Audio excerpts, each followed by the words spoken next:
SSC 2024 তোমরা যারা board পরীক্ষা দিতেছ, তোমাদের গণিত পরীক্ষার পরিসংখ্যান সবচেয়ে গুরুত্বপূর্ণ এই সৃজনশীলটা নিয়ে আসছি। তোমরা মনে করো তোমাদের বোর্ড পরীক্ষাতে এই সৃজনশীলটা আসছে, তো তুমি এমন ভাবে ক্লাসটা করো যেন এটা আসলেই তুমি 10-এর মধ্যে 10 পাও। তো চলো আমরা এই ভিডিওতে তোমাদেরকে এই পরিসংখ্যানটা ভালো করে শিখাই। তো তোমাদেরকে 3টা কোয়েশ্চেন করা হয়েছে।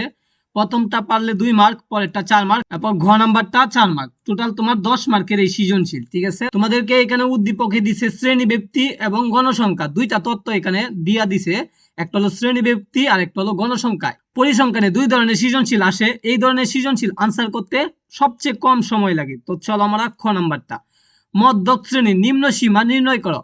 এখানে মধ্যক শ্রেণীর নিম্ন সীমা আমাদেরকে নির্ণয় করতে হবে। তো চলো আমরা দেখি, মধ্যক শ্রেণী আগে বের করতে হবে। মধ্যক শ্রেণী বার করার জন্য আমাদেরকে ক্রমযুক্ত গণসংখ্যা এটা বের করতে হবে। প্রথমে আমাদের কি করতে হবে, শ্রেণী ব্যক্তিগুলা লিখলাম, জাস্ট এখান থেকে দেখে দেখে লিখে দিলাম, কপি করলাম, করে এখানে বসায় দিলাম, কোনো কাজ করলাম না, ঠিক আছে। এরপরে গণসংখ্যা, গণসংখ্যা এখান থেকে দেখে দেখে কি করব, কপি করে এখানে বসায় দিব, ঠিক আছে। এরপরে দেখো ক্রমযুক্ত সংখ্যা বের করতে হবে, কেন, আমাদের মধ্যক বের করার জন্য। তো ক্রমযুক্ত সংখ্যা এখানে 5 আছে, গণসংখ্যায় 5 এখানে দেখে লিখবো। এরপরে 5-এর সাথে এই ঘরটা যোগ করব, 5 আর 10 যোগ করলে কত, 15, পরে এখানে লিখে দিব। 15-এর সাথে এই ঘর যোগ করব, 15, 20, 35 এখানে লিখবো। 35-এর সাথে 15 যোগ করব, আসবে 50, এখানে লিখবো। 50-এর সাথে আর 10 যোগ করে এখানে লিখবো 60। তো আমরা এখানে পাইলাম ক্রমযুক্ত সংখ্যা, সর্বোচ্চ সংখ্যা 60 পাইলাম। তো 60 দিয়ে আমরা 2 দিয়ে ভাগ দিব, কত দেয়া, এখানে n সমান সমান 60, n সমান সমান কত, 60। যেহেতু আমরা ক্রমযুক্ত সংখ্যা সর্বোচ্চ মান পাইছি 60, তো n এর মান হলো 60। তাহলে n রে 2 দিয়ে ভাগ করব, 60 রে 2 দিয়ে ভাগ করলে 30, 30তম পদ হলো মধ্যক পদ। তো 30তম পদ কোথায় আমরা দেখো বের করি।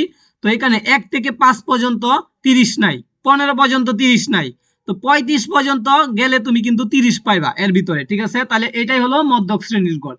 তো এটাই হলো মধ্যক শ্রেণীর গড়, 56 থেকে 60। তাহলে 56 হলো নিম্ন সীমা।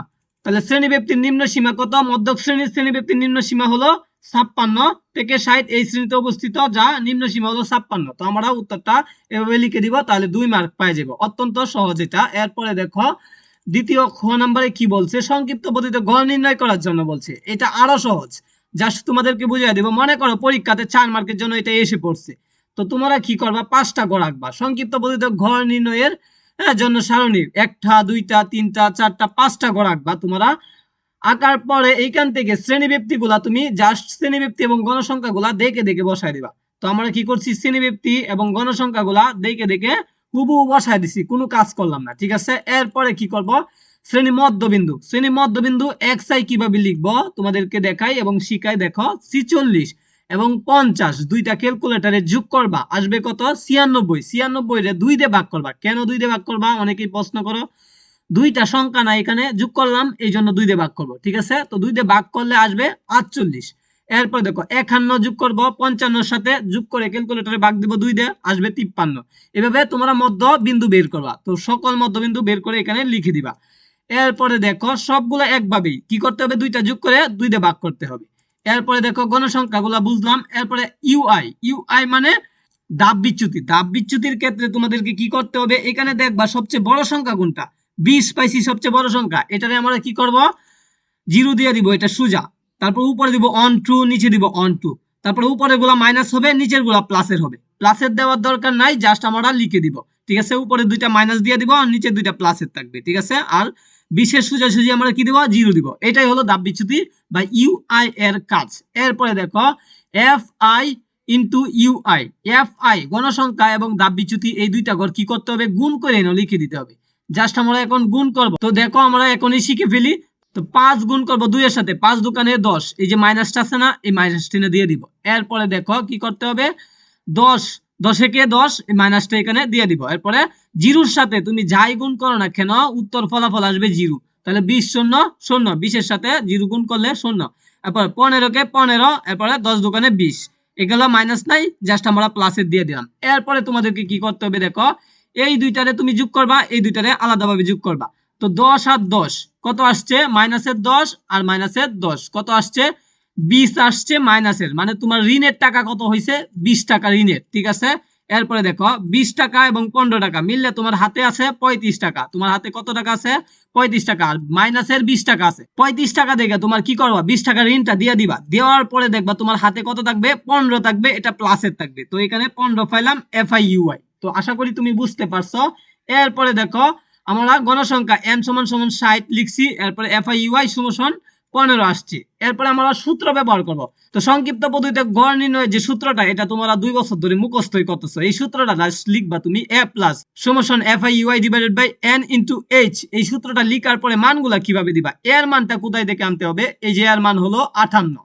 তো তুমি এইটারে যেহেতু মধ্যক শ্রেণী ধরছিলা, তো এটা সোজাসুজি মধ্যবিন্দু হলো এর মান। তো FIUI এর মান কোথা থেকে আনবা? এই যে দেখো 15, এই যে 15 তুমি বসাই দিবা, আর 58 তো বসাইলাই। এরপরে 5 কোথা থেকে আনবা? এই যে ইনটু 5 না, এই 5 হলো শ্রেণী ব্যবধান 46 থেকে 50 পর্যন্ত ব্যবধান কত? 46 থেকে 50 পর্যন্ত ব্যবধান 46, 47, 48, 49, 50। কয়টা টান পাইছি? 5টা টান পাইছি। তাহলে 5 ব্যবধান পাইছি। ঠিক আছে, 46 সহ 50 সহ তুমি হিসাবটা করবা, তাহলে তুমি পাইবা। তো 5 হলো শ্রেণী ব্যবধান h এর মান। এরপরে 60, n সমান সমান 60 লিখে দিলাম। এরপরে ক্যালকুলেটরে তুমি খালি যোগ বিয়োগ করলে উত্তর আসবে। ফলাফলটা পেয়ে যাব। তো দেখো 15 সাথে 5 গুণ করে 60 দিয়ে ভাগ করব, 58 সাথে যোগ করে দিব, উত্তর আসবে 59.25। এরপরে দেখো ঘ নাম্বারটা, সারণীর গণসংখ্যা বহুভুজ আঁকো। সারণীর গণসংখ্যা বহুভুজ আমাদেরকে এখন আঁকতে হবে। তো চলো আমরা উত্তরটা সমাধান করা শিখি। তো তোমাদেরকে গণসংখ্যা বহুভুজ আঁকার জন্য মধ্যবিন্দু দরকার। আমরা শ্রেণী ব্যক্তিগুলা দেখে দেখে ওই যে এখান থেকে নিয়ে আসছি উদ্দীপক থেকে, মধ্যবিন্দু আমরা এই যে এখান থেকে দেখে বসায় দিব। ঠিক আছে, যেহেতু এখানে আমরা বাইর করা শিখছি।